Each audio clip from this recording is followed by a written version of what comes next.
Hello. Just been having a little conversation about whether or not my nose is really noisy.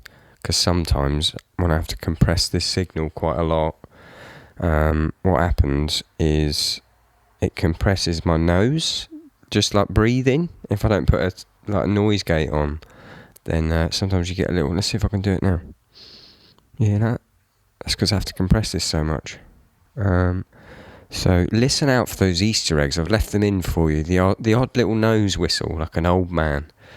My girlfriend's looking at me right now thinking, this is dumb. This is your professional podcast going out on the Knotfest platform, you know, Slipknot, 5B Artist Management, and you've opened up with nose whistling. Guess what? I run this fucking thing.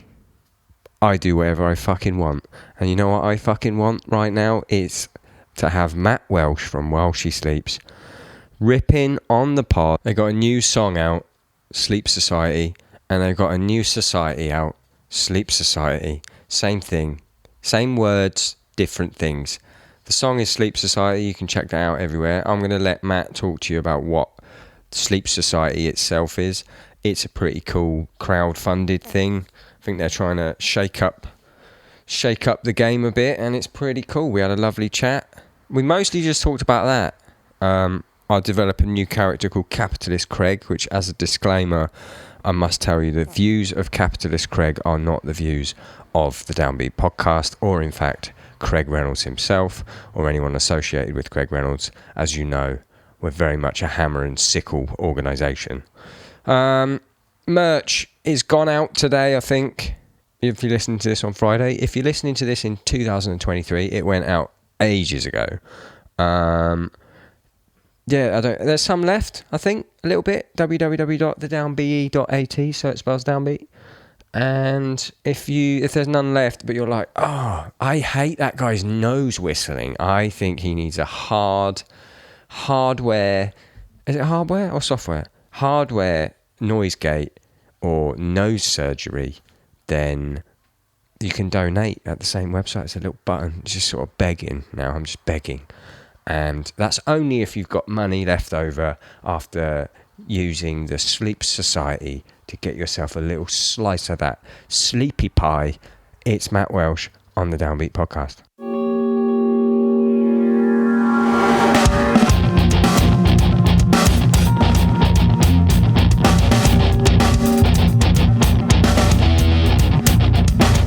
Mat Welsh. Hello. From While She Sleeps. The man, the myth, the legend. Thanks. Thanks for having me. I'm fine. I think I'm fine. I'm on the edge of losing my shit completely, but I think I'm absolutely fine. Wait, good losing your shit or bad? Good losing my shit, just the way you feel just before you put anything out. You just if you could see my blood pressure, it would be not as pale as my skin. So you have the fear, oh my God, is it shit? Is it shit? Is everyone going to hate it? Am I mental? I have all that fear mixed with the actual music fear mixed with the logistic fear of what if it all goes wrong when we try and launch it and it doesn't work? Right. Let me just put your mind at rest now. Two things quickly. The song is fucking amazing. Sigh of relief. Right. And by this point, because this will be out on Friday? Yep. Then you'll know that the other side of things that we're going to talk to, we're going to explain to the listener. Yeah. That will have gone very well as well. So don't fucking worry. Thanks. Yeah, in that fast forward, it does feel good. It's going to be fucking sick. Oi, who bought the synths? What's the synth deal? Sean. Oi, it's so sick. Yeah, very classic While She Sleeps this. We were like, I wonder if we'll get some sick analog synth dude to do it. And we started talking to a guy who had this crazy collection. And Sean sent him some stuff. And then he sent it back and Sean was like, I don't really know. It's not quite right. I don't really know what to do.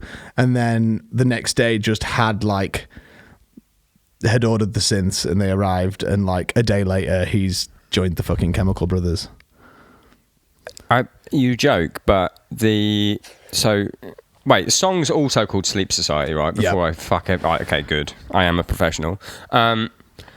Honestly, there's bits that sound like Prodigy. Yeah, it's wild, isn't it? Mate, it's so sick, and it's such a good little little progression for you guys. Yeah, because I feel like it's quite different from, you know, every metalcore band gets to X size, and then they either make the choice of sort of doing something a little bit different, or go in that route that everyone goes. Yeah, do we regurgitate or like try something new? Yeah, we always try and do a little bit more each record, try and like exercise the no boundaries approach to our sound, but then this one is quite a nice step because we'd always done stuff before and done it like in MIDI and like make stuff that we can't physically play live so it becomes a track. But with this, we're like, let's delve even further into the creation of those noises, and now it's turning into this thing. Sean's having the fucking synth with him live and shit, and like, I think that's the plan. Yeah, he's lost his mind with it. He's like, every day, like another one turns up. He's got hooked up with Korg, and they sent him one to try out, and like, yeah, he's having a really fun time with it. And it's that thing. It's like you could get someone involved, but they can't envision what you're trying to do better than you can. You can explain it as much as you want, but like in terms of getting your ideas out, it's like you having a drum part, but you have to talk to some really good drummer to do it. Even if it's epic, it'll still be a little bit different. Yeah, and you put what's in your own head. Yeah, and Sean is like well and truly on that journey. He's having like such a good time. We're already having to work out how to mod the studio to have a fucking synth wall in it. In my head, right, because I've seen your guys' studio. In my head, I've got him on the floor with all these knobs and like going over to the fucking thing. This is what's in my head, like a little mad wizard. And he's got those big oriental rugs on the floor. Yep. And he's just like going over, like, not quite right. Like he's perfecting, like he's Professor Wheato, perfecting the fucking formula. There's a dog laid across half the synths, and he's surrounded by mushrooms. And he's like I was going to mention mushrooms, actually. Yeah. Bring those up. Yeah, that's big pupils. Yeah, and everything's like ultraviolet. Sean, during the writing process for this record, Sean was like, I need to be able to change the colours of the lights in the studio. So like, this is when we were in lockdown, and I was like, right, I can design a way to make like the whole desk backlit with like light sensitive, like audio sensitive lights that change colour. And then was like, right, you don't come in tomorrow because we were in lockdown. You don't come in tomorrow. I'll go in and do it. With no one there. And then he comes back in the next day, and the whole place is like a discotheque. Oh, the discotheque, yeah. What do you want to talk about first? Do you want to talk about the Sleep Society song or the Sleep Society? Honestly, whatever you want to know about first. In fact, last point on the Simps. I might come back to the Simps. So you know the little explainer video for Sleep Society? Yeah. Did he also do the Simps on that? That is actually part of another song on the record. Ooh, exclusive. You heard it here first. I actually thought about that. Like, is anyone going to go, what's this tune? Yeah, that. I liked it. It's like, it had a sort of fucking Aphex Twin vibe. Yeah. Yeah, that's the middle eight out of another song. And we were just like it. We were going to make the score separate for it, and then we were like, hold on a minute, haven't we just wrote a fucking record? Surely something suits. So, yeah, that's the middle eight, and it's a sick tune as well. I like the vibe. I can see pyrotechnics in your future. If I was a palm reader, I'd be saying sort of a Rammstein vibe. Maybe you with a giant mechanical dick, fucking Loz. Loz is on like a dinghy, naked. Fucking Sean's in a cauldron, just getting stirred by you dressed in a chef's uniform. Yeah. You should be part of the Rammstein production team with those kind of ideas. I've talked about it before on the podcast. I got thrown off side stage, and both of those things that I actually just said were from the Rammstein show. Aye. I was ejected. It's nice getting thrown off side stage, isn't it? It really makes you feel good. it was. In fact, I might as well just very briefly retell the story, because obviously you're a superstar, and there'll be people who have not listened to the podcast before who will be like, "Who the fuck is this guy with the annoying voice?" I got thrown off. I went on the side stage. I noticed they had, like a fucking those. Well, you know what they are. I don't know what they are. The things, the guitar boats. You put your guitars in them. Yeah. So the guitar tech comes over, whatever, and they swap guitars. So they had one of those. It was just filled with magnums of champagne. Epic. And I was like, just watching them do it, and I was like, this is a closed stage. There's only me, stage manager, my mate. Oh, fuck it. And while they were playing a song, I went and started swigging from all the magnums. Unbelievable. The fucking stage manager caught me, came over, and was like, "Who are you with?" And I just went, because Iron Maiden had played the night before. I was like, "Iron Maiden?" And they went, "Oh, okay." And then he walked off. And then about 20 minutes later, when I kept doing it, the tour manager came over and was like, "You with Iron Maiden, are you?" And I was like, "Yeah." And he goes, "Last night, I wanted to watch Iron Maiden side stage, and you wouldn't let me. Now fuck off." And I went, "Yeah, fair play." And I just fucked off. Anyway, it's not about me. Well, before we talk about anything serious, you can have my throwing off side stage story. Yes, please. We were at Grass Pop, early years. You're talking 2011 or something, 12 maybe. And Limp Bizkit were on, and they have this moment where they're like, get all the girls up on stage, and like their techs are like taking girls out the front row and putting them on stage, and we're on side stage for them. And we're like, there's fucking loads of girls on stage, like dancing to Limp Bizkit. We were like, we can totally get on unnoticed here. And like, so like the only males on the stage apart from the band get on in there, go to the front of the stage with my brother, and basically try and have like a end of set photo in front of Limp Bizkit's crowd on main stage. Wow. At this point, we're taking this photo, like, is the bassist called Sam Rivers, I think? The Limp Bizkit bass player's tech just like comes on and just grabs us all by like the back of the t-shirt, like back of our necks, and just like walks us off the stage, just like, get the fuck off. But Did you get the photo? We got the photo, yeah. I'll dig it out. How can you please dig it out? And I want to share it on the Downbeat page. That's right. People will want to see it. We look young and drunk. And we're both of those things. Young, drunk, and full of spunk. And that's that classic Downbeat podcast. This is it. This is why people will like it, because I'll say stuff, I'll say stuff about, putting things up my own bum. And it is why I like it, yeah. It's why I like it. Serious. All these other metal podcasts, and everyone's like, so, I mean, obviously I do this, but I interweave it with dumb stories. Yeah. Like, so, what do you think about rock and the state of rock and roll? And it's like, just fuck off. Yeah. Everyone fuck off. Right. Sleep Society, we're not going to do the song yet. We're going to go with the society itself. Mm-hmm. Pretty, I want to say ambitious, but so now it sounds like I'm a professional. This is like a professional. Except a professional wouldn't interrupt themselves to talk about how professional they sound. Amazed right at how professional they sound.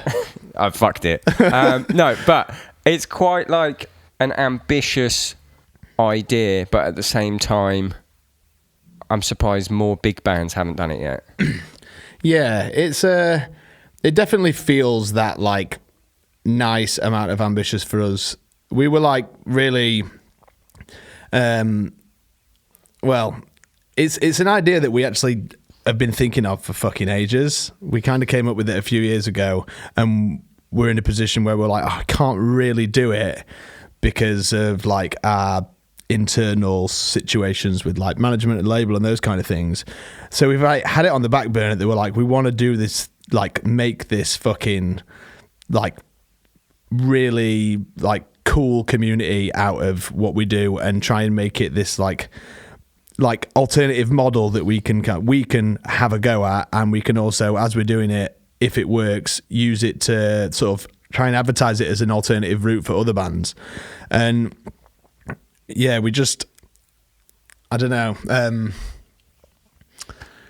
we were like quite confused about how to link it with an album. If you do it and make it so that you have to sign up, you have to like become part of the society to give people the record. And then we started realizing that's like too confusing. And the way music's got, it's free basically, isn't it? You go on fucking your streaming platform to get your music. That's that. And that's something we kind of can't change. That is the way of the world now. And it's something that it's so good for bands that we're not trying to say that's completely fucked. Don't do that. Sign up to this, and you'll get your music through this, because that's just, it's a different kind of war. So we were like, how do we do it and explain to people that it's like you can have your music for free, but if you want the music to be created in the beginning, this is how to like actually play an integral part in making that music possible, rather than this weird shadow or like confusing thing of, oh well, bands will just keep making music and it's free. How do you afford to make the music? How can you set aside that amount of time to make an album? You know how long it takes and how like much goes into it. We kind of want to like reiterate that if you could see what went into making something, you'd have a different appreciation of it. In terms of the effort that goes in, the time it takes, the like strain it has on people's lives. So like the society is about getting the people who Welsh Sleeps really matter to, and they become like glorified shareholders of the band. They are like essentially keeping us alive by that, and then our music gets all the way to the streaming platforms and goes out, and that end of it's normal, but the actual survival end is like completely fan funded. I think people will start to realise after this thing that shall not be named has gone away, when there is a lot of bands that have split up. God, yeah. I think the general public will go, wait a minute, streaming isn't enough to give. That's what we're trying to like touch back on. And it's weird because when we first came up with the idea of it, the thing that shall not be named wasn't a thing. It wasn't happening. And we were on tour at States at the beginning of the year, and we set the like target for that tour to be like, let's come home with the plan for this new record. And Sleep Society, we already knew what it was called. We were like, it's got to be that, because that just like we've always felt like we don't fit into normal society, so let's like make our own. Let's make one that like works, and you feel like this big community that everyone who feels like they don't get away with the normal one, which is a lot of us in this like counterculture, do you know what I mean? Like this world. So we were like, let's come back with a plan about how to make this the new album and the future of the band. And then on that tour, I can't keep calling it Voldemort, I'm just gonna have to say Corona. On that tour, it happened, and we had to fly home from the States early and flew straight back into lockdown, and we're like, what the fuck? And wait, when was this? Feb. Like end of Feb, beginning of March. There? Yeah, we had like the end of the tour cancelled. Who else was on that tour? I remember that lineup was sick. Us, Here's Legend, and Savage Hands. What? And then you just had to bin the rest off? We've binned off all California and Vegas and like... Oh, the good fun bit. Fucking... Well, I mean, it's all good, but I mean, I was about to say the fun weather. You want to be there in February? Yeah, and we were like, LA show was sold out. It's our first American headline, so we're like, fucking yes. LA sold out? Yeah. Look at you. I know. That's good. No one comes to shows in LA. 30 capacity venue. Hey! Yeah, a little Socially bit more, distanced. but yeah. And... yeah, so came back like fucking hell, years off, and then so we were like, right, well let's just knuckle down and just do this. We've been given the gift of the year off from touring, so let's do this. And as we're making this thing and developing it whilst we're off and lockdown's on, we were basically spending all that time realizing that shit, that this actually has a totally different angle. We were doing it just about the like survival of the bands you love, and this could be a new way to sort of keep your favorite bands doing it for a living and not just this like side thing. And then suddenly it's like, no, now we're almost trying to do it to fill a void that is left now. Now live music isn't happening, so now it's like you can't play shows, but all these people like still need that interaction with the bands they love. and how do we create that closeness with our fans without touring? So now it's sort of started to sway into this place where we can stay really close with our fans without being on tour, or as close as we can get to how it would have been if we were playing in front of them. So like it's moved, it's aligned in a really weird way, but I think hopefully it's going to be a nice like counteract to this shitty situation that all us musicians and all these different professions have been fucked with. Let's talk about those lovely tears on the Society of Tears. That sounds like tears. Sounds like crying. Like a bullet for my Valentine subscription, really, doesn't it? Society of Tears. What the fuck was that noise? Oh my god. Probably should tell you as well, so that we can talk about this in the society. Barnsey, our video guy, is just came in and put his camera on record, so I'm being recorded whilst we do this to make some extra content for it, and his camera just completely fucking just fell over off the tripod. I'm going to take... Wait, Barnsey's in the room with you right now? No, his camera is in there. He came in the room and put his camera on. I'm just going to tell him that his camera's fallen over. Your camera has stacked it. And he will come in freaking out in a minute. I like him. He's a good lad. Yeah, he's a fucking legend. Right, tears. Not Yep. bullet for my Valentine tears, real life tears. Sure. Talk to me. If I drop my fucking phone again, I'm going to fucking throw it. We got shit falling over everywhere. Tears. So we've started right at the bottom and have like a totally base level tier, which is $4.99. That basically opens you up into everything. You get like access to all the content that we put in the society. You get early access to tickets for shows. You get access to secret members shows. So this is one of the cool things we're going to do. We're basically going to start factoring in these shows that no one else knows about, that on the society will just be like, we're playing Manchester tomorrow in a fucking 100 capacity pizza shop, and you can only go if you're a member, or just cool weird shows basically like that. Like Mod Pizza. You're doing it at Mod Pizza? I don't know. Confirmed. We can announce that now.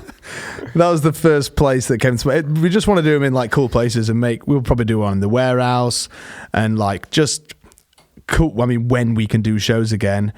So the first so the bottom tier, not bottom, I don't want to say bottom, that sounds bad. The lowest tier gets that as well. Yeah. What? So is that like? So it's obviously 100 capacity, and your band is bigger than 100 people. No, but like, this is me just being an investigative journalist. Oh yeah, get in there. So,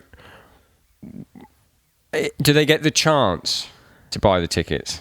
No, they'll just get. We'll just be like, it's a members only show. Tickets are just like free for members, basically. Are you aware you're going to have more than 100 patrons? Well, that's why we have to, hopefully. That's why this becomes this cool thing that we just start factoring into tours and start like working out when we can do them and do them in different places. So we could be in Europe or we could be in the States, and we could just put on these. I guess so, but you're going to have more than 100 people in the UK that are going to want to come to that gig. I'm trying to help you out here. You're going to get into trouble. Maybe it should be bigger than a pizza shop. Maybe it should be like a Pizza Hut. Yeah, we're going to be playing. Yeah, not one of the little express ones. But I'm just saying. I mean, it's too late. You should have run this past me. Shit. It's already released. It's already released now. I'm just letting you know that your band is bigger than 100 people. You're going to get 100 people that want to go. So, do they get the chance to buy the tickets? They get 100 people get, or do they just get it? They just get it. But it'll be obviously first come, first served. Okay, right. Yeah, that's I've the way cleared that up for myself. Good. And therefore, this is helping anyone me listening. Yeah, well, I mean, this helps me sort of work through these things. So I'm constantly figuring all of this out as we go along. Fake it till you make it, innit? I just thought you might have been doing the thing that I do with Downbeat merch, which is I'm so like negative about myself that I go, I'll only print 25 of Oh, those. same, yeah. No one's going to fucking want them. And then they go, and then everyone gets annoyed at me. Yeah. Because I didn't do as many as I should have. I do the same thing, but like years ago, I used to do the opposite and be like, oh, everyone's going to want this. I like it. Everyone's going to like it. And then I just end up with loads of shit left. And it's like, so now it's just like so much better to do a smaller run, keep it more exclusive, keep it more limited. And it's like, and that's kind of what those shows will hopefully become. And that first tier gets you access to like all the in-person stuff. Or like we're going to be doing like shit at the warehouse. We're going to do like listening parties of the record before it comes out and those things. So there'll be a mix of cool online stuff, but then also we don't want it to be just an online thing. We have this sick place, so it's like, and we love the like doing in-person stuff, so we're going to try and integrate that into it. So, right, bottom tier gets all this shit. What else does bottom tier get? Let me tell you this from a businessman to a businessman. You giving the fucking... And also who's your fans aren't my fans. You're giving these fuckers too much on the bottom tier. Well, we don't want to give them not enough. Do you know what I mean? That's capitalism 101 from a socialist. That's capitalism 101. You want to give those fucking shit munchers on the bottom the smallest fucking amount possible, Matt. All right? You see? Me with a big fucking cigar. This is, of course, a character. It's not going to work, Jimmy. It's not going to work. You want to give them crumbs from the table. Anyway, I'm sorry. What else does the fucking bottom tier shit munchers get? Yeah, so they get like access to the tickets to like normal tours. They get like a week or half a week dibs on tickets for tours as well, which is cool. There's like a members only merch store, which is a totally separate range of stuff that isn't on the normal merch store. We have like online community stuff. We're doing like do you remember when you used to go to music shop? You probably still do go to the music shop, and there's the notice board, and it's like drummer wanted, and or the practice rooms. Yeah, and like so. The online community is basically trying to be an online version of that kind of thing. So we like so many of our fans have come to us before and been like, we met at your show and now we're a band, or like, and have met each other through the Sleeps fan base, which is like so cool that we want to kind of put a hub to that and be like, you can advertise yourself as a musician in this area and other people can find you. Or the same with like, if you're a designer or a video guy or whatever, you can like essentially like advertise yourself on the online community and other people who need that stuff can find you. And you hopefully already know you have like shared interests because you're there in the first place. Yeah. And no one will screw each other over, and it'll be like a nice community of people helping each other out. That's like such a good idea, because you generally find, other than like the odd outlier, like some fucking crazy people that listen to Architects, but then when they find out what the songs are about are like, excuse me, guys. But like generally speaking, people that listen to bands have similar interests. Yeah. So I didn't even think of like the community side of like designers and shit like that. That's gonna help people. Just trying to make that network for it, basically. And like Sean's doing... So what we've tried to do is we've tried to look at, collectively, we've got everyone's knowledge that they've gained over 30-something years, however old we are.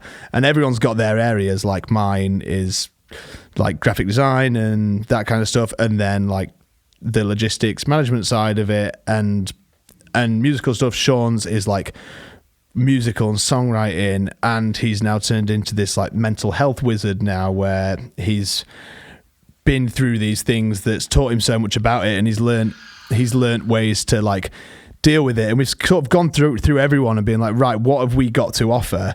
And then we're trying to like use the society as a place for us to offer out our knowledge back out. So Sean's doing like a mental health series, talking about anxiety and how he like how he's dealt with that and how he deals with it now, and like trying to make it's not, the whole thing isn't supposed to be like all orientated on Sleeps, and it's like, today here's exclusive merchandise, tomorrow here's something in the studio. It's not all about us. We want to make it more of a community thing, and people start meeting on there, but it's like the hub where it all starts.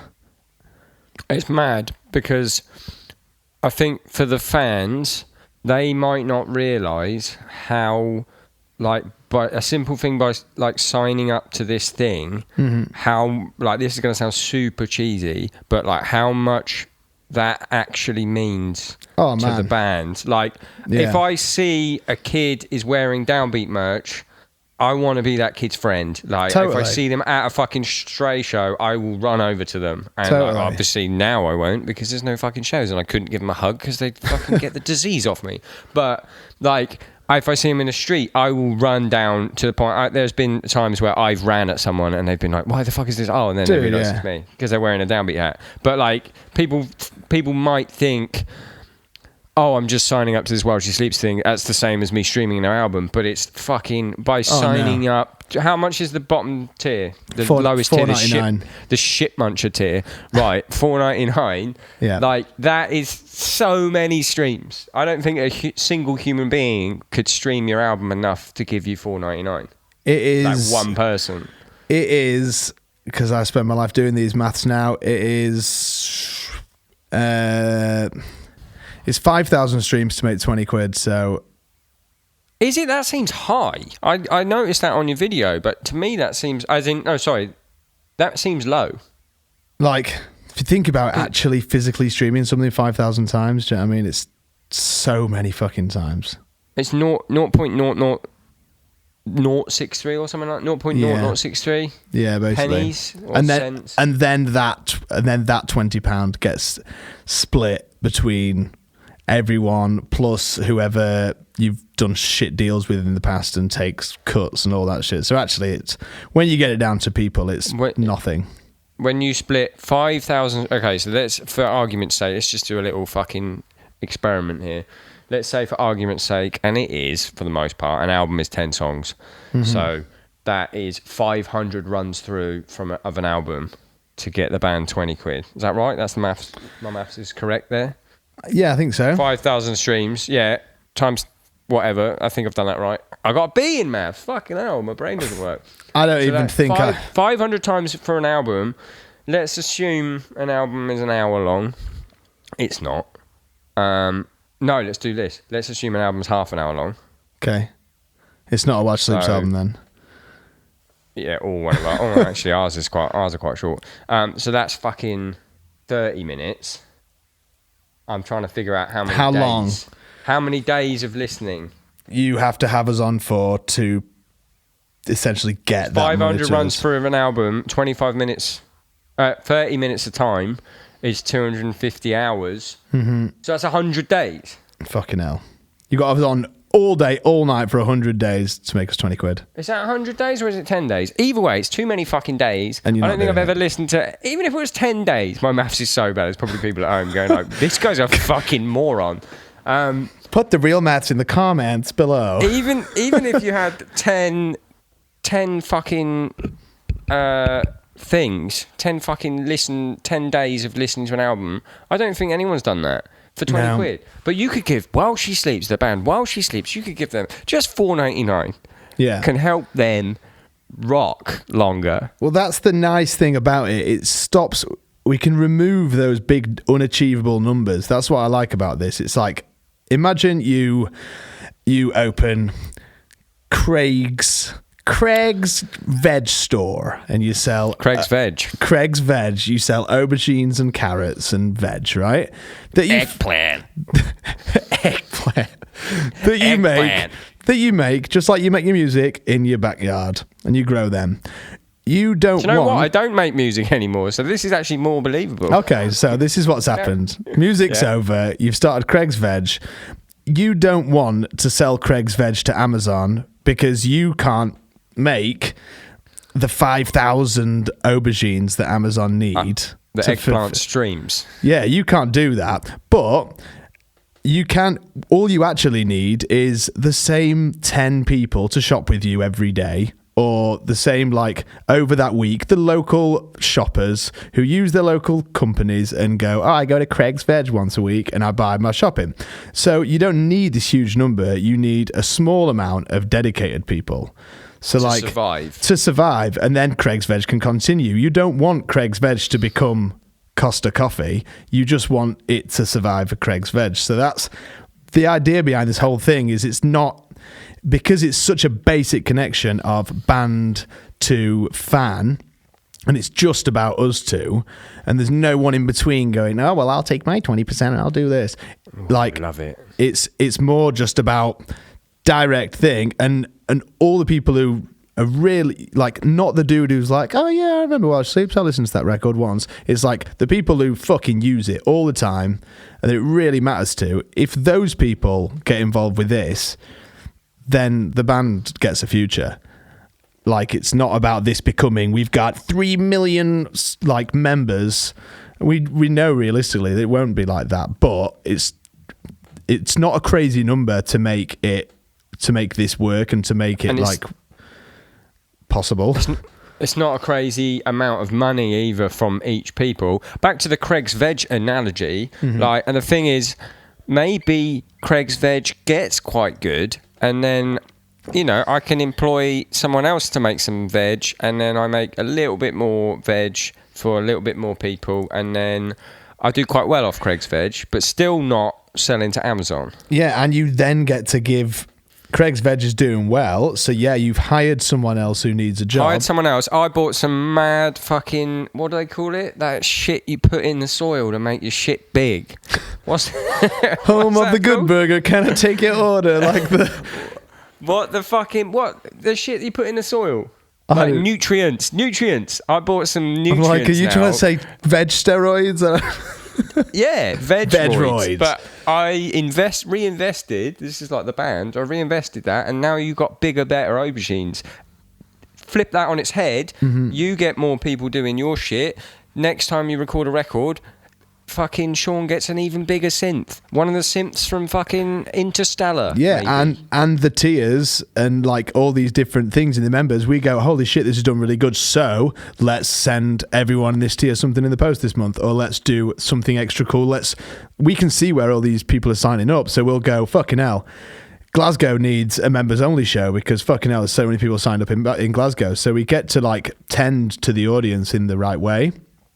And like, if it does really well, we just get to put the money back into the membership. We're not going to be like this way we're starting it, where it's all these tiers and all these individual items. This will be changing all the way through.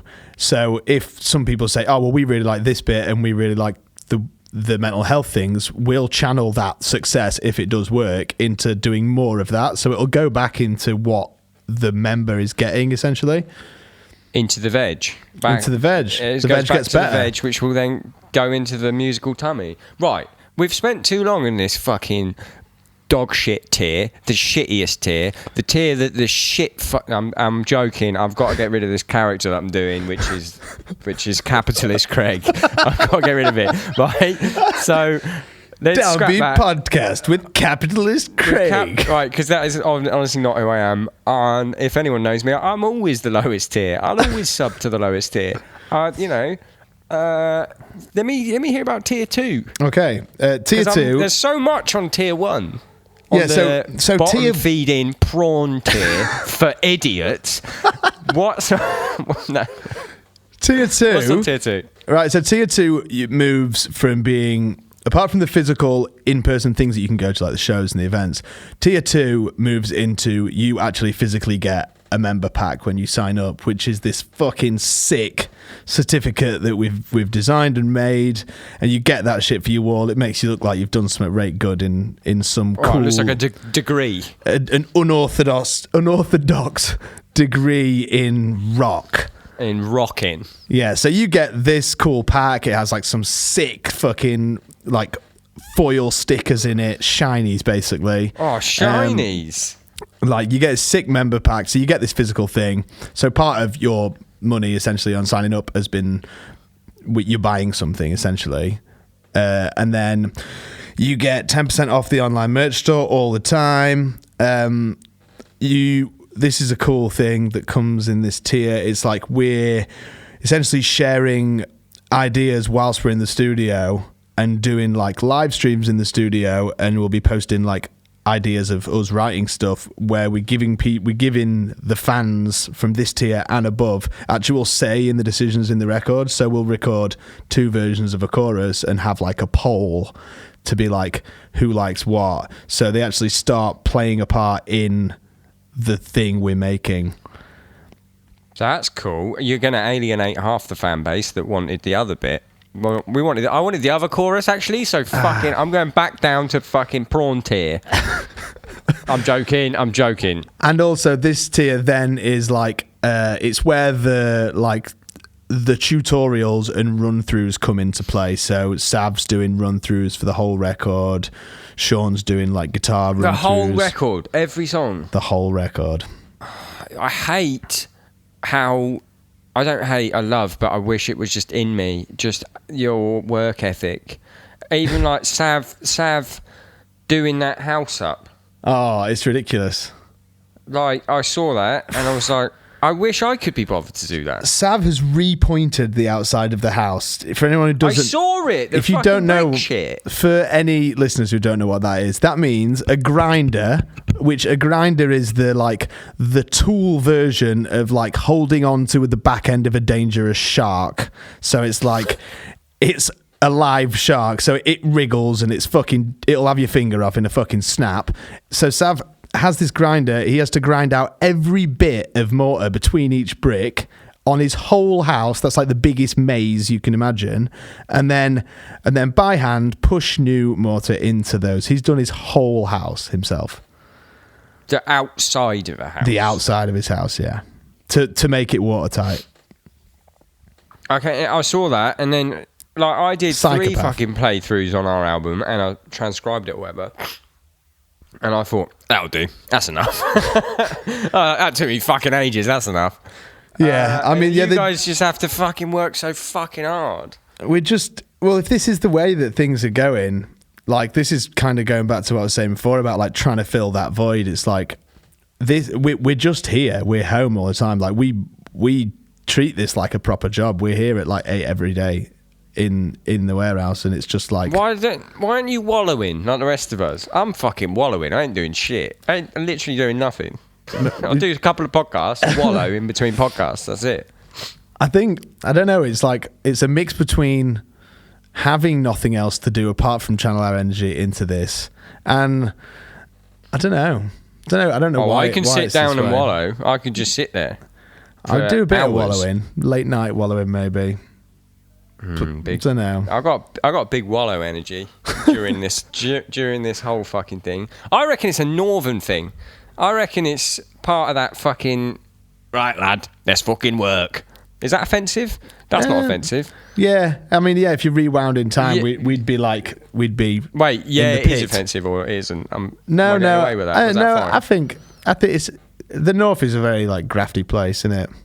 And it's like, what if everyone else is going to work around you? You just feel like a fucking slack bastard if you're like, oh, I'm in a band, so I lay in every day and I don't duo. Like, I have the biggest not working FOMO ever. Like, I mean, I do get that when I come home from tour, but and in general, like, if I'm in between tours, I will be practicing the set. Which stuff did I fuck up live? Fix it for next time. But just, I mean, during this whole thing, when there's no real end, I'm just like, fuck it. Nothing matters. I might go back to playing 5-a-side football because it doesn't matter if I break both my fucking hands. Yeah, I mean, yeah, I think we set the task on this so early that it's like, if we're not being productive, we're like, well, it's not going to work then. So like, you got the benefit of you've got that sweet fucking HQ. You can all meet up there. It's my band's in fucking America. Yeah, that is a huge part of it. Like the warehouse changed our work ethic completely because we had a place to do it. We definitely wallow a lot more at home, but if you're in the warehouse, it's like we're on tour, but the bus is just parked all the time. Oi. And that warehouse, I still want to talk about the tiers because essentially this is a gigantic advert. But I do want to talk about the warehouse. And again, your fucking work ethic to make the fucking warehouse. I saw the before pictures. After pictures, looks like a lovely bougie coffee shop. But with like music shit in there. Yeah, it's the warehouse is very much a first attempt at everything. Like, it was, everything about it was us, no subcontractors, just like learning how to breeze block on YouTube and fucking soundproof. It's fucking amazing. Honestly, actually, you can see me because we're on FaceTime. Actually amazing. Genuinely amazed. Oh, thank you. Appreciate that. It's partly through my own bone idleness. I'm just like, I just can't comprehend that they did that. Well, it's one of those things. If you do one of those things, you're then, whilst you're doing it, you're eating like magical can-do attitude beans, and then you finish that thing and you're like, fuck yeah, we just did that, as if that wasn't there 6 months ago. Now it is. And then you're like, right, well, fucking let's go, what next? And like, it's those power of now things. If you, after one, you're actually more charged up for the next. You don't sort of sit back after you finished it. So like, the Warehouse has actually done it's a huge part of why we work like this now, is because of making this in the first place. You're fucking just bloody hard workers. Let's talk about tier. How many tiers are there? 3? I assume there's 3. There's 4. What the fuck do you get at 4? Give me 3 first. Let's go to 3 and then we'll go to 4. So finish off on 2. It's those like, it's the tutorial playthroughs, that kind of stuff.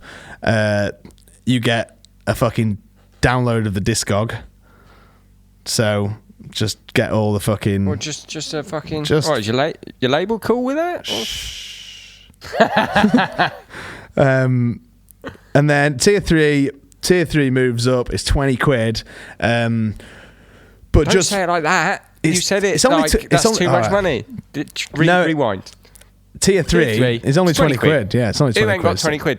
I mean, same price as a Domino's. And 2 for Tuesday. And in this one, you get everything in the tiers below. Plus, you get like your physical member sign up pack. You get a back patch, which are 20 quid anyway.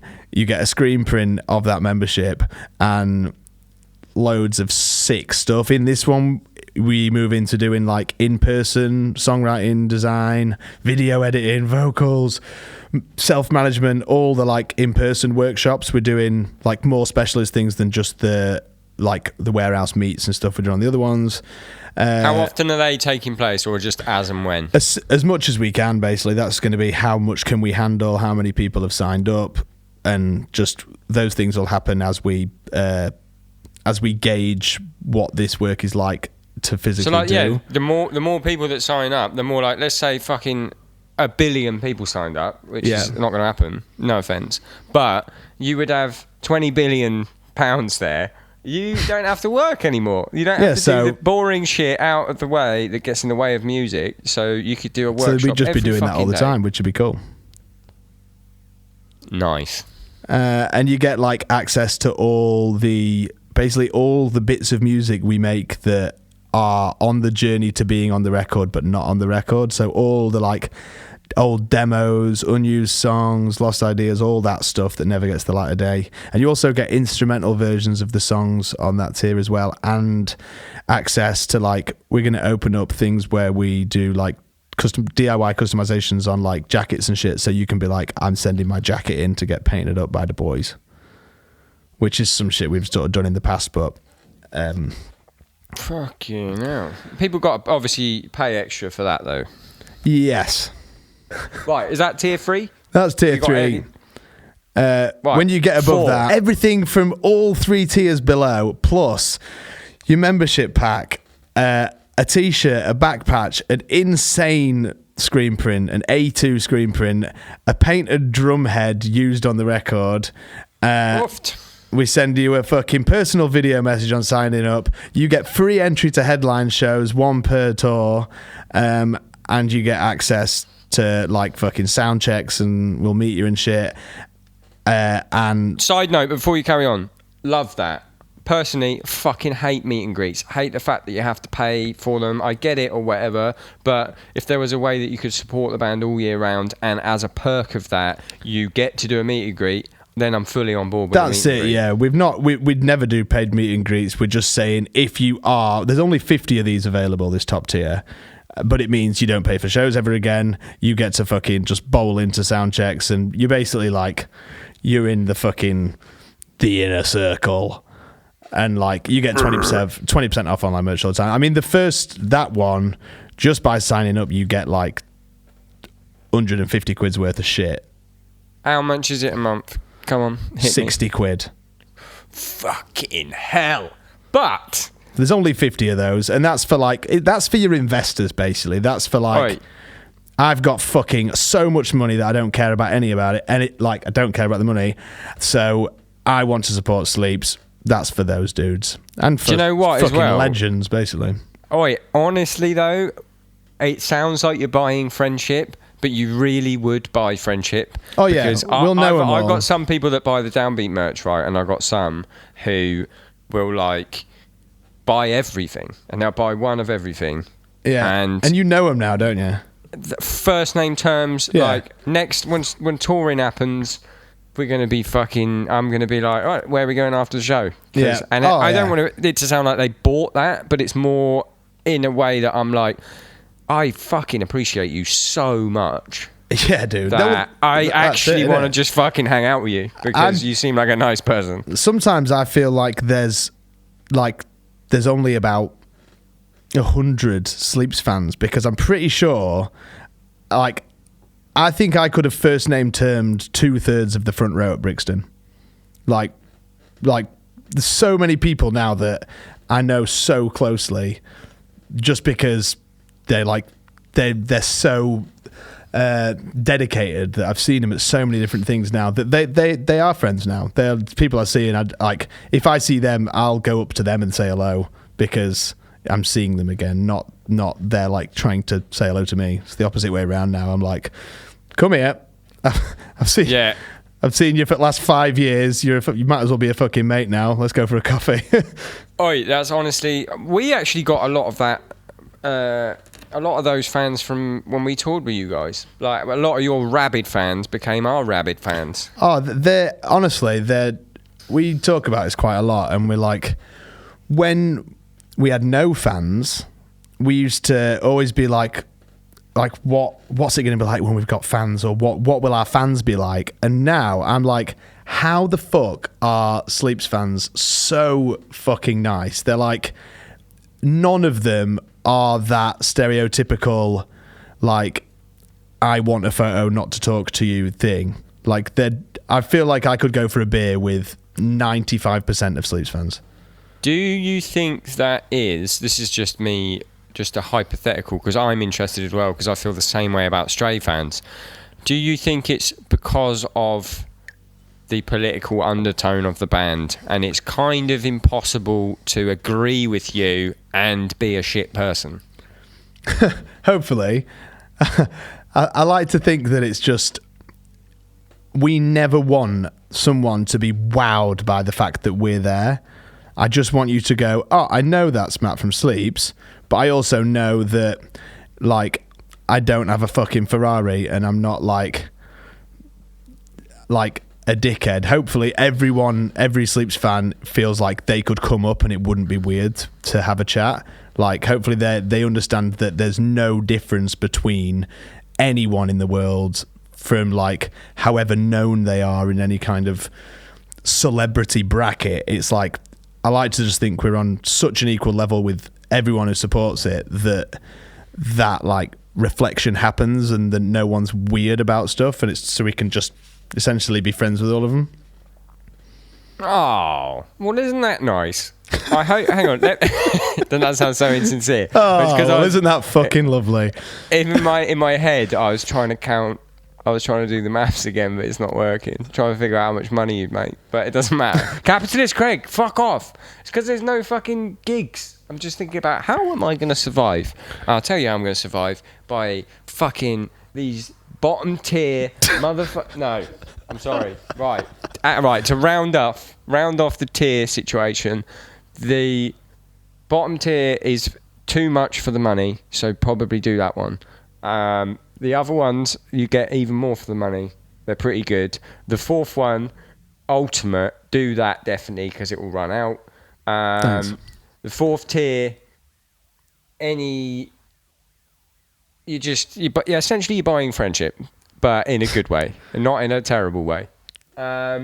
Let's move on. The overall goal before we move on of all of those, if the thing we're coming out of that with is you're giving away too much, especially in the lower ones, is that one of the things we've been so conscious about whilst planning it is like it has to be the absolute polar opposite of a scam.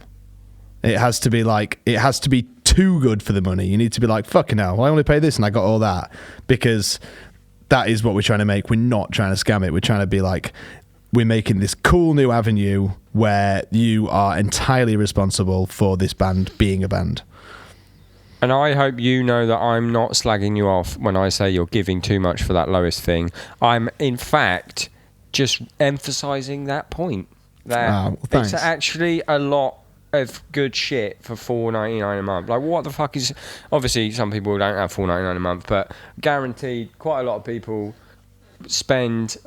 What did I fucking... I was in Tesco earlier. I bought 3 Krispy Kreme donuts. I didn't fucking need them. While she sleeps could have had that money. Yeah, and you'd have got all this cool shit. I could have just got a Yum Yum from Greg's, same taste, saved £3, invested that into sleeps. Well, it's so much cheaper because they haven't had to shape it. Exactly. A Yum Yum is just like, well, it's the same stuff as donut, but just in... We didn't even have to pay for a jig or a stamp for this. It's just whatever shape it came out. There's a lot of American listeners probably going, what the freak is a Yum Yum? What the fuck is this Yum Yum? What? I keep hearing about this Yum Yum. What is it? Okay, it's a fucking long donut. You already have them, actually. Yeah. They just have bar donuts, don't they? I don't know what they're called. I think so. You're more well acquainted with the other side. With food in general as well. Food and donuts. Right. Sign up to your fucking bullshit. Yeah. No. The song. Yeah. The Sleep Society song. So, that's come out now. Right now. Look at this. Professional. I've lost the professional vibe now. That's come out now. Right now. It's Friday. It's out. And... Shit. Is there anything... Was that all recorded in the warehouse? Everything apart from drums. We do drums at Carl's house, which is about half an hour from the warehouse. And Carl's our producer, Carl Bown. We've done every album with him since After the North, since This Is a Six. He's a glorified sixth member. He's our Will Putney, basically. Wait, is that the right way of saying it? Was he on that tour? He'll have come to a few bits, yeah. He was definitely at Roundhouse and those kind of things. He's a fucking legend, and we've done so many records with him now that he's a complete Rain Man genius. He hears shit you don't hear, and he pays attention to all those bits of detail that we don't. But he doesn't. If we are quite strong-minded about what's happening, he's not the producer to be like, this doesn't fucking work. He's the opposite. He's like, if you believe in it, it's fine. Even if he doesn't agree, he's like, nope, I can see you want this to be this way, so I'm doing it. But then he's also the other end, and he's like, oh, I've got some cool ideas, and we do this. We just work really well together. So we do drums at his because he's got a lovely studio and a Neve desk with a load of fucking... So that's why the drums sound good. You hear that? Fucking Neve go. Fucking hell. Pamela's my dog. I know. That's what, in his house? Yeah, he's got like a barn with a beautiful studio in it, which we should record the whole record in because it's really nice, but we're in the energy bubble at the warehouse and we can't leave it. So Carl has to come to fucking, I don't know how to analyze this in a different way, but he comes from his really nice studio to our like slightly ghetto studio and do everything here, which he loves as well. We've got a nice coffee shop next door, so those kind of things sort of reel him in a little bit. He comes from Waitrose to Aldi. He comes from Waitrose to Aldi. It's still sick, but it's a little bit rough around the edges. Wonky veg. He comes to Craig's Veg, actually. And it's all about how he cooks it, do you know what I mean? It's not about the quality of the veg, it's what he does with it when he's in the kitchen.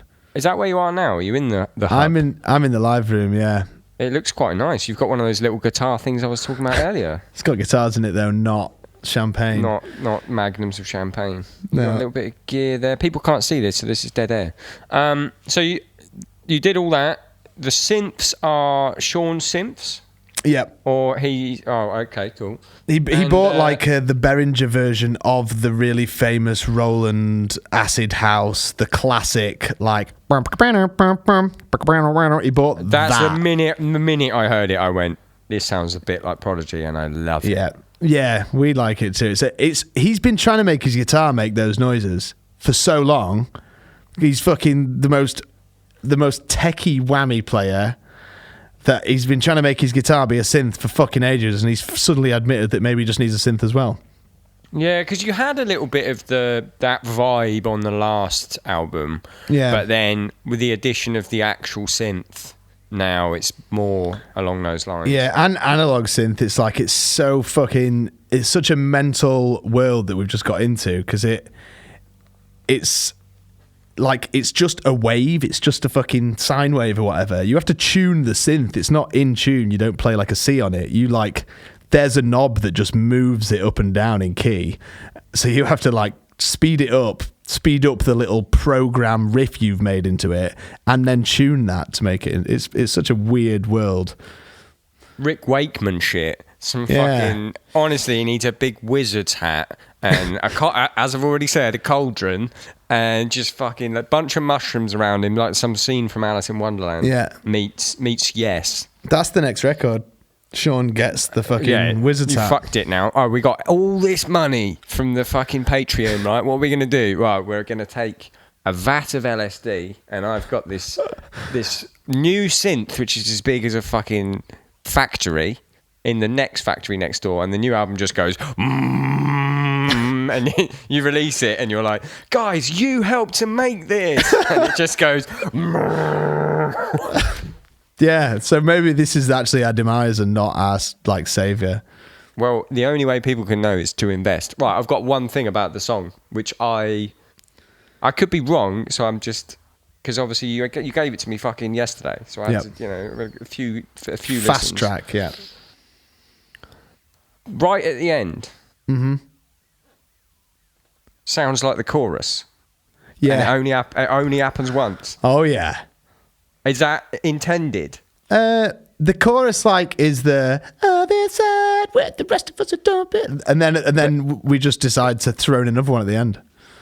Because originally I was like, wait, so hang on, I've just got to the chorus. But then I realised, and then the song ends, and I was like, oh, like an extra chorus, like sounds like a chorus, but wasn't. Was there a debate of having that as the chorus at any point? We had the song, and then Loz bowled in one day and was like, "Do you guys like this?" And then we were just like, "Fucking love it," and it fits really good there. So smash it on the end, bang it in there. We call that structure.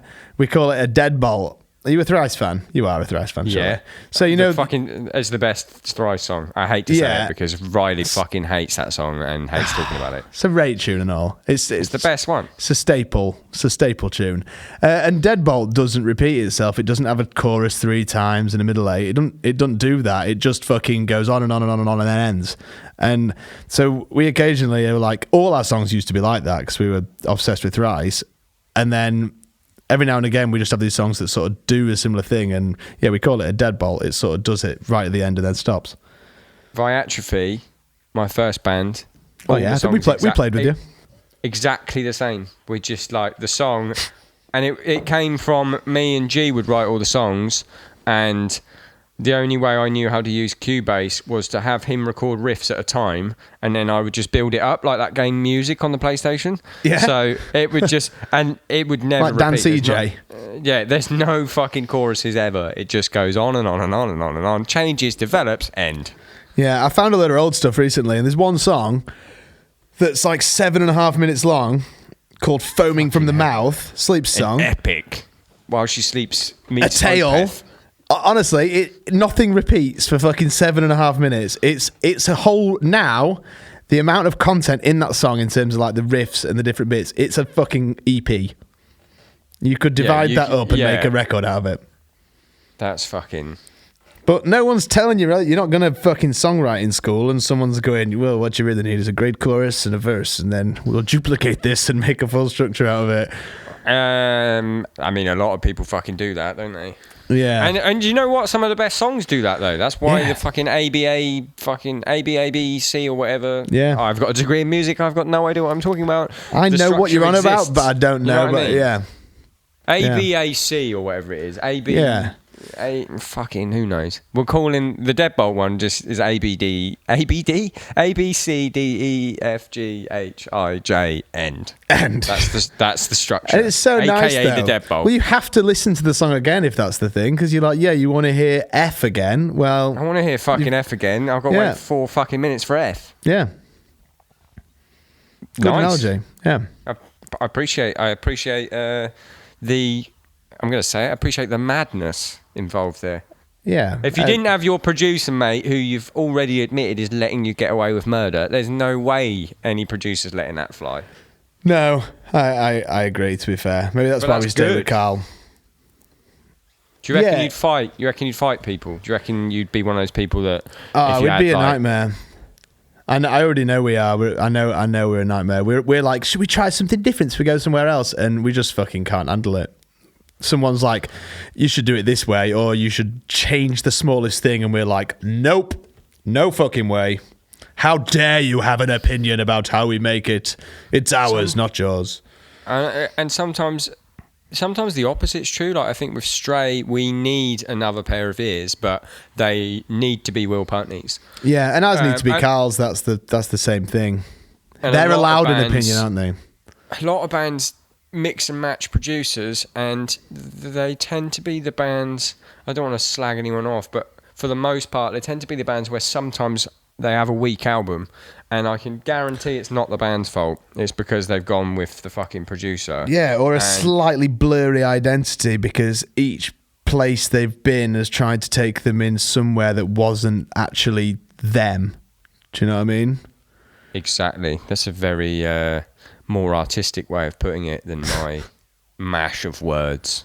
It's actually amazing that anyone listens to this podcast because it's fucking terrible. I mean, I'm a listener. Me, I've done the majority. I'm a fan. Appreciate that. I appreciate that. And internally, loads of a lot of the band listen. So when I was like, I'm doing the Downbeat, like Aaron was like, oh yeah, yes, like That's sick. Because it's been a long time coming. You being on, we were supposed to do it on that tour, but there was never a good room no, to do I know. it. And in retrospect, I'm quite glad we're doing it now. I am. When we almost did it before, I was in IKEA and we were talking about it, and then this just made total sense. Total sense, you know? Total sense. To get it, I mean, and now it's bigger. The podcast is bigger now, anyways. Oh, it's fucking. You are killing it with it. You might say you're wallowing, but all that wallow maybe is actually hard work, and you just can't see that it's actually hard Let me work. tell you this. It is not hard work whatsoever. It will be. It's not hard work at the moment because I don't have. I'm getting a video studio. I'm getting all that shit up. The hard Nice. work actually is editing this bullshit afterwards and making sure it goes out at the right time and all that Yeah. shit. Do you get like the pre-drop anxiety of like, oh, I've uploaded it all wrong, or I find posting such an awful. Oh, I hate that. I'm going to, the minute my missus wants to quit her job, I'm going to pay her to do all that shit for me because I hate the posting. I hate the writing the caption. I hate the clipping it, making sure the clip's right, then sending the fucking, what do they call it? What's the professional term? The fucking whatever, you send it to the other person that did it as well. What do they call it? You sent me one. The fucking Dropbox? I would just call it the bullshit. No, like the thing that you have to. A press release? No, not the press release. Sorry, though. I'm not finding this. The things that come with the press release, so you can post them. What do they fucking call them? Links? Yeah, but no, they're like the pictures that you should be posting. But there's like a name for it, a bullshit little fucking industry term. Assets. Assets is the fucking word. And then you get here's the assets for the launch. Yeah. The launch is at 7 p.m. CET, EST, BST, ET time, alien time.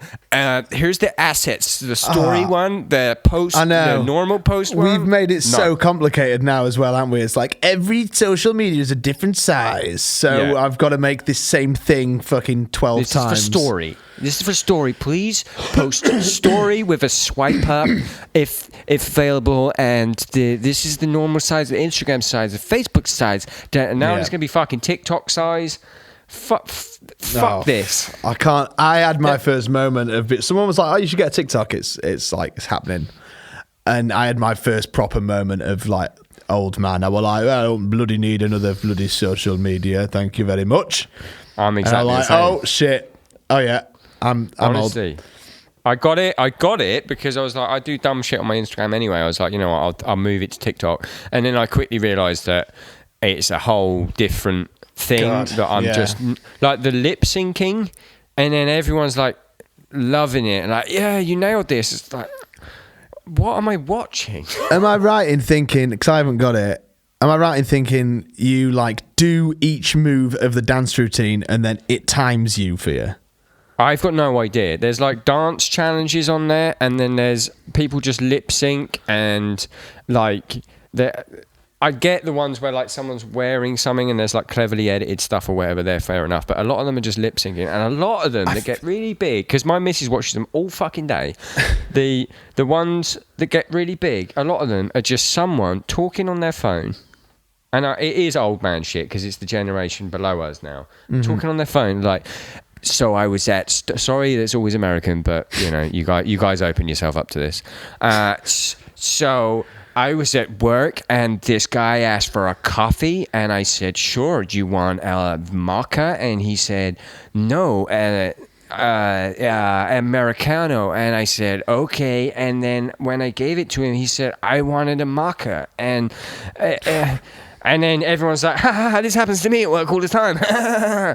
Like, and it's got like 1 billion likes. So literally like 3.2 million likes of somebody's fucking normal thing that happened in real life, and they felt like they had to put it on the internet. I just don't feel like I have. When I go on YouTube and go on for like a tutorial, and I'm like, oh cool, I'm just going to find out how you do this. Go on, and it comes on and it's like, hey guys, thanks for watching this video. I'm going to show you how to put on your door handle onto this size door. I'm sorry I didn't do this video on Tuesday. My camera wasn't working. And I'm like, skip. When do you actually get the fucking screwdriver out? I want to see the bit I'm here to watch. Like, right, so I am an avid skipper. Do you know why that is, though? And this is another thing with TikTok as well. This is a problem that's going to be in fucking society now, which is caused by the algorithm. Like, we're seamlessly changing this into actually a real issue I want to talk about. The thing that you're talking about is because at some point YouTube changed their algorithm to videos longer than 10 minutes get more interaction, they get pushed more, and you get more ad revenue. So at the beginning now, everyone fucking waffles because it's in their best interest to get more money. And the same thing, like the algorithm of Sorry, I just Corona. No, I just poured water into my lungs, I think. Yeah, that's what they're all saying. That's what Trump said. And the thing, like BuzzFeed articles now. So this is spilling over into TikTok, where people will talk about something and you really want to hear what's going on, and then they get to like the 58th second and they go like for part 2. Just stop talking about it and do it. I want to make a YouTube channel called that. And it's just and like, boom, it starts, and it's not. There isn't even. You've lost the intro. I'm already doing it. It's just as an soon 808. As it starts, yeah. It's an 808 at the start. Boom. This is how you fucking change a plug. Boom. Yeah. I was pretty sure that TikTok, from what I see of it, is like the video equivalent of quantizing. So you don't have to be good at doing it as long as you just do it, and then the computer puts it in a good order. I don't know how it works enough. All I know is how much it annoys me. Yeah. But I feel like we're speaking like old men now. I will clarify that the ones where people have like made themselves, it like cuts and they're like wearing a different outfit. I think they're quite cool. Funny people, I think they're quite cool. If you're doing a fucking Harry Potter voiceover I don't care. Oh, you know all the lyrics. You know all the words from fucking when Hagrid says some bullshit to Harry, and you can say it in time. I'm not impressed. And you might not even be able to say it in time. TikTok did that bit. So all you had to do is slowly read it, and someone else cleaned it up. Tick tools, they call it. Pro-talk. People will be using it to like edit their own vocals in time for the studio. I remember music. I used to make music. I actually played the drums today for the first time in 2 weeks. Do you have a studio in Glasgow, like practice space?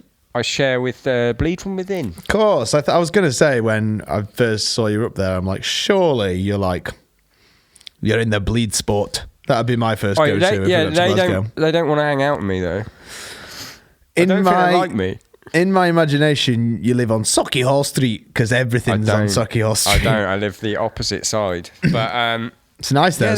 Scotland's a fucking vibe, man. My brother lived in Edinburgh for years, and loads of his mates lived in Glasgow, and it's a vibe. Mate, I fucking love Scotland in general and Glasgow. It's so sick. The price that I'm paying Bleed to share their massive room is a third of what I was paying elsewhere. Yeah, I think our warehouse is the same amount of money as a garage in Brighton. Honestly, it's the north, general mate. north of England and Scotland is just the fucking best. Yep. I can recommend anyone who's down south and they're used to like down south prices or whatever, just get yourself so your creative career is, I know it's quite hard during this time, get yourself so your creative career is supporting you down there, because then when you move to somewhere else you can actually live. Oh yeah, I mean we've been lucky enough to travel around this thing, haven't we? And now I just come back to Sheff and I'm just like, fucking yes, Sheff is an absolute vibe. Do love it. Love the north. Love Scotland. It's a good sign. I think you're up against it time wise, and really, correct. It's a length that is the correct length. I think we got a lot in. Do you have anything else you wanted to fucking plug or talk about? No, I mean, if you're listening to it and then you're finding yourself at the Society, then you are seeing what we've spent the last best part of a year of our life working on, and hopefully you like it. That's it. You've done a good job at explaining. I think, to be honest, I think I have done a bloody good job. I mean, there's not much drums. There's not much drums. I did have a drum kit once. That annoys me. It's not a drum podcast. There's drumsticks in the logo. It's not a drum podcast. Especially right now at the moment. I hate talking about drums. Fair. Because I don't play drums anymore. Well, there's drums on the music we're talking about, so that ticks that box. That's fucking fine. I'll get a drummer in at some point. Everyone who's listening for a drummer. You wouldn't have got this far if you were listening for a drummer. No, you would have, because two tirelessly entertaining people shooting the fucking shit. They spend a lovely time. Is it sleepsociety.com or is it whileshesleeps.com? It's just whileshesleeps.com. I might get Sleep Society, but I didn't want to start confusing things. Still the band's name. Go there and you'll find everything. Let me tell you this right now. You have to buy that right now, or else somebody's going to listen to this and buy it, because it'll be a tenner on Google Domains. So please go and buy that now for your own benefit, or else I'm going to buy it for a laugh and I'm going to put the Downbeat website on it. If you don't buy that now, I'm doing that. What? It glitched then. Are you saying buy sleepsociety.ty? No, is that an idea? I just meant sleepsociety.com. Oh, yeah, I mean, I'll buy that for sure. I thought you were going to tell me to put the end of my word into my URL, like you cleverly did. No. I was just saying that you said I was going to buy sleepsociety.com, but I didn't, because I didn't want to confuse things. But now, if I was listening to this, I would go and buy that for a laugh. Okay, and put something insane on it. Even though we're in the future, it's actually Wednesday when I'm saying these words, so I will buy it today, and you can feel responsible for making that happen. Okay, and I'm going to tell you this: if you don't buy it in the next 30 minutes, I'm buying it, and I'm putting the Downbeat website on there. Okay, that's acceptable. That's capitalist Greg for you, and you can buy it off me for twice as much as I fucking bought it. I'll let you have it in a thanks for the traffic. Oh, glorious! Right, what we're going to do now? We're going to do a fake goodbye where we both just press stop, and then we'll do a real goodbye without these fucking little bottom tier prawns listening. Okay. All right. I appreciate you. Thank you so much for being on the podcast. Thank you for having me on, and anyone who's listening. Bye. Bye.